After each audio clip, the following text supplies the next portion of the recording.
Selamat pagi semuanya. Perkenalkan, nama saya Erika Safitri. Saya dari kelas K3 3W Pagi, Manajemen semester 2. Saya akan menjawab pertanyaan atau tugas dari dosen pengampu mata kuliah Ekonomi Makro.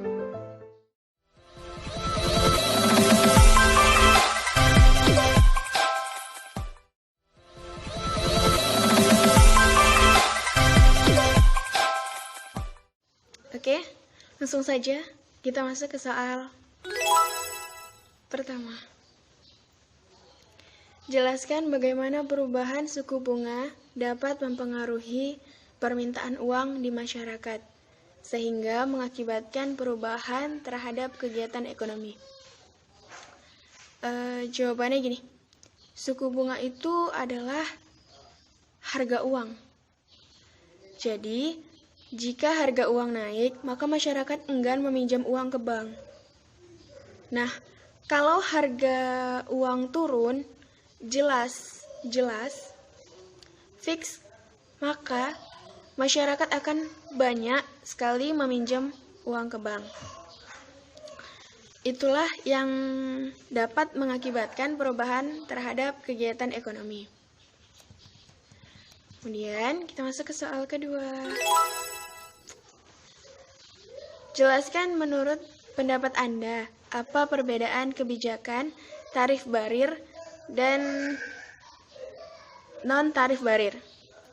Kebijakan tarif barir ialah suatu kebijakan proteksionis terhadap barang-barang produksi dalam negeri maupun dari luar negeri, dengan mengenakan pemungutan biaya masuk kepada setiap barang impor yang dikonsumsi di dalam negeri. Ini.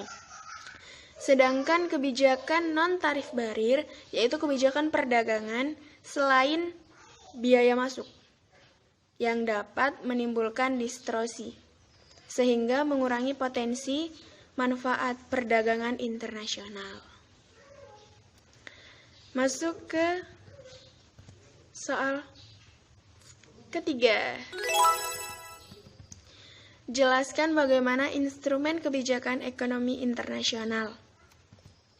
Kebijakan ekonomi internasional secara sempit yakni sebuah tindakan akan kebijakan yang dilaksanakan oleh pemerintah dan memberikan dampak dan pengaruh secara langsung pada perdagangan dan pembayaran internasional.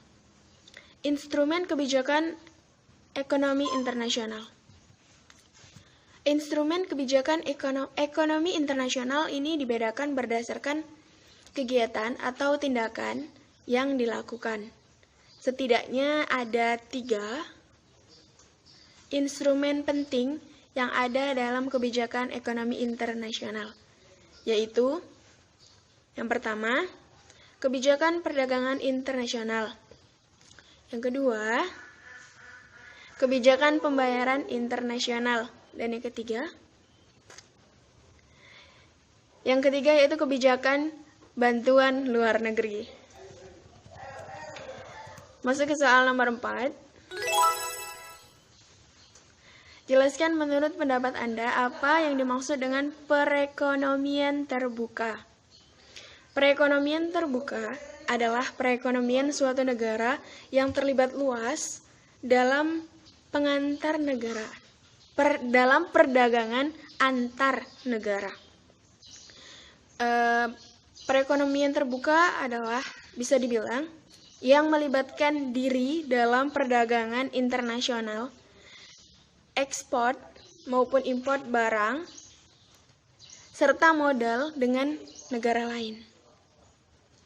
Perekonomian terbuka ini menggambarkan kondisi di mana antar negara dapat melakukan suatu hubungan baik secara ekonomi yang melalui bidang perdagangan internasional maupun dalam bidang politik.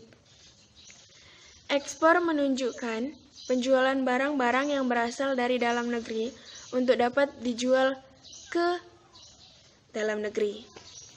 Import merupakan pembelian barang dari luar negeri untuk digunakan di dalam negeri. Masuk ke soal yang kelima. Soal yang terakhir, yaitu jelaskan menurut pendapat Anda apa yang menjadi faktor penghambat dalam proses pembangunan. Kalau menurut saya, salah satu faktor penghambat dalam proses pembangunan ialah yang pertama, perkembangan penduduk dan tingkat pendidikan yang rendah. Yang kedua, perekonomian yang bersifat dualistik atau yang sering disebut sistem ekonomi masyarakat yang mengalami dua macam sistem ekonomi yang saling berbeda. Yang ketiga, tingkat pembentukan modal yang rendah. Yang keempat, struktur ekspor berupa bahan mentah. Yang kelima, proses sebab akibat kumulatif.